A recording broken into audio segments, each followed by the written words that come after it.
What's up, everybody? Welcome back to the Monday Night Wars. This is week 58. This was the 186th episode of Raw in its history on the USA Network from the New Haven Coliseum in New Haven, Connecticut. This Raw took place on November the 25th, 1996. Ratings for Raw were a 2.1 and a 3.1 for Nitro. WCW won the week for the 22nd week in a row. After this week's loss, the total scoreboard is 17 wins for the WWF, 39 losses, and 2 draws through the 58 weeks of the Monday Night War. And this episode that was rated 2.1 is brought to you by Vince McMahon, The King, and JR. Show opened with Bret coming along to the ring and was followed by Owen. Bret Hart comes down to the ringside is the first thing we see as he walks to the ring for the first time for a match on Raw since before WrestleMania. So it's been over half a year. Owen, a co-tag team champion and Slammy Award winner at the time. Owen and Bret tie up, and Bret and back Owen to the corner. Owen ties up with Bret again, and Owen grabs the hair of Bret. So Bret grabs the hair of Owen to tie when they tie up a third time.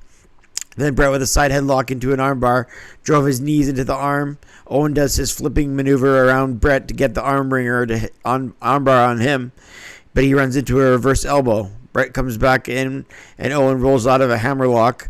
A drop toe hold by Owen, then Bret came back with a leverage move with a wrist lock. The chain wrestling is just phenomenal. The counter moves, the amateur wrestling between the two brothers is so crisp and on par. Bret into a hammerlock and an elbow and a clothesline. Armringer and Owen sent into the corner with a back body drop.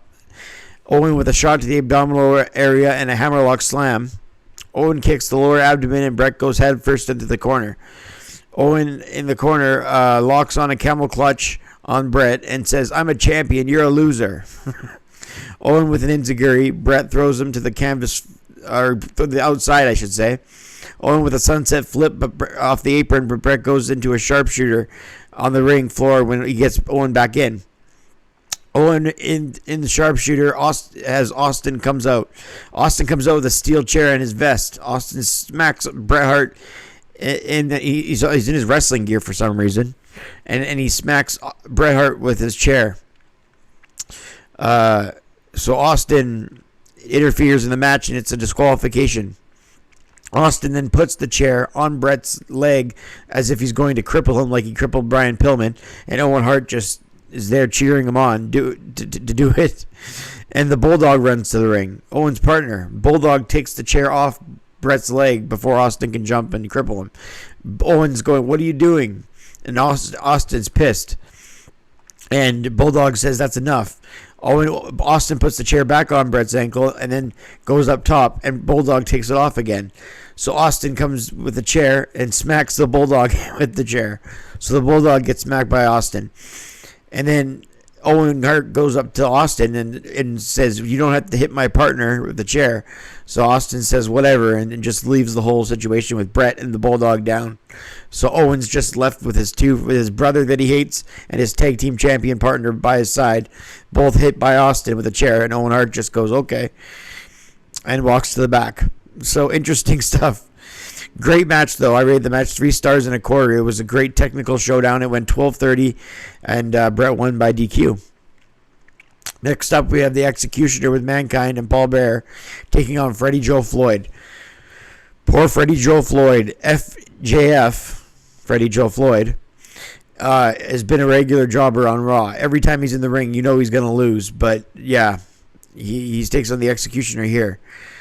This was the Executioner's in-ring debut on Raw and maybe in the WWF as a whole. He'll face The Undertaker at In Your House because everyone wants to see that on pay-per-view. It was an Armageddon Rules match, which is fitting because it's a December pay-per-view, and that's the pay-per-view they usually had future Armageddon events in December. So it's an Armageddon match between the Executioner and The Undertaker at In Your House. The Executioner with a near fall after a few shots. They mentioned that Austin left, but because he left doesn't mean he won't come back, says Doc Hendricks. McMahon knows who's pulling in the numbers on the USA Network. When Austin's segments are on USA, they're drawing a big increase in attention. This is the reason Austin is the focal point of the last few Raws. This is the reason Austin is the focal point of the next 2 years of Raw.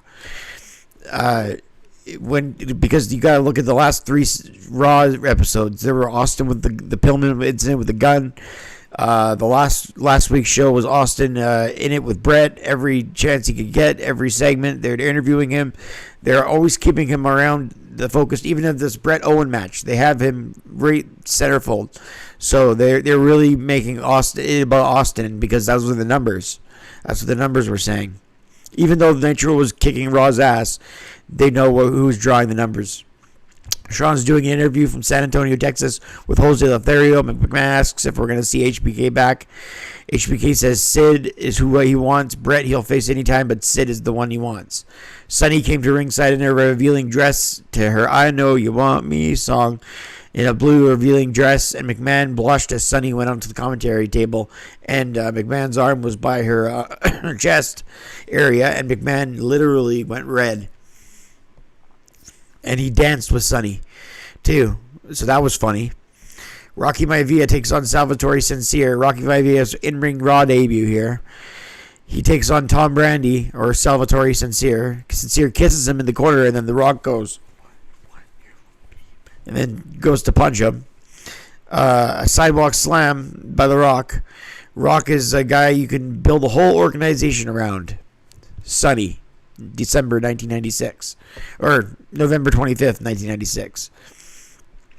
That's what Sonny said. And Lou Albano and Don Morocco also praised The Rock. The Rock was so cheesy as Rocky Maivia, though. You can just see why the fans die Rocky die eventually. It's like Savio Vega times 10 trying to be a face. They tried to put... it's like Ahmed Johnson and Savio Vega like had a baby, and that's Rocky Maivia.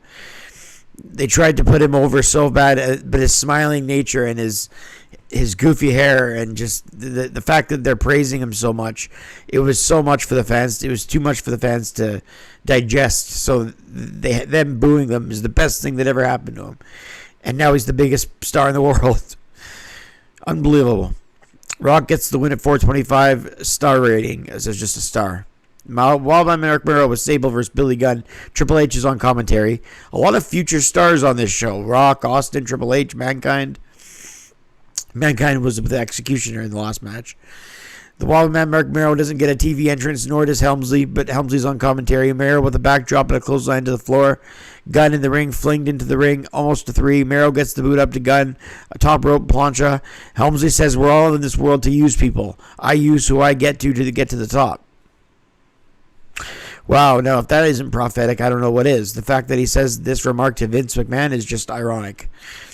He says that if we're all in this world to use people, I use who I use to get to the top.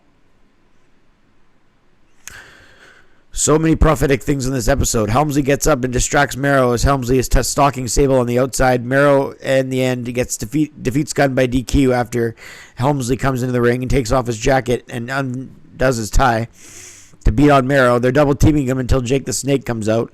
Rated the match a star and 3/4. That does it for the match portion. Jake, after the match, McMahon says, Jake the Snake, where did he come from? And the King says, the bar, where else? That was a good one. He says, the bar, where else? Where Jake the Snake? And he said he's probably drunk. So Jake the Snake at the end of the show is just brawling with Mero against Hunter Hearst Helmsley and Billy Gunn.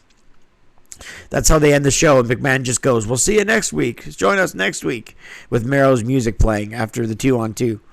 After Jake the Snake with Mero beat on Helmsley and Billy Gunn. Helmsley and Gunn would team later in DX a couple years down the road, which is also interesting. This episode scores a quality rating of 5 out of 10 because it was average. It had a lot of interesting tidbits. Stone Cold attacking Bret with a chair after Owen and Bret put on a great technical match. The Rock debuting in the ring on Raw versus Sincere. Sonny claiming they could build a company around the guy. Triple H saying, I use people to get to the top. We're all in life to use people. And he says it to Vince of all people. Obviously, I know these lines are fed to them, or if they're in character when they're saying them, but it makes it pretty noteworthy or ironic to the very least. Everything else on this show sucked. Poor Freddie Joe Floyd. 5 out of 10 sounds right. If you get one great match with some interesting moments in a 1-hour show, you're going to get an average rating. So 5 out of 10 sounds right. It lost to Nitro in the TV ratings, 3.1 to 2.1, but overall a 5 out of 10. Raw will get better as it keeps going as they show more attitude, which is what they do when they base the shows around Austin. So that's for this week. We'll see you next one. I'm Bret Mix, and I'm out.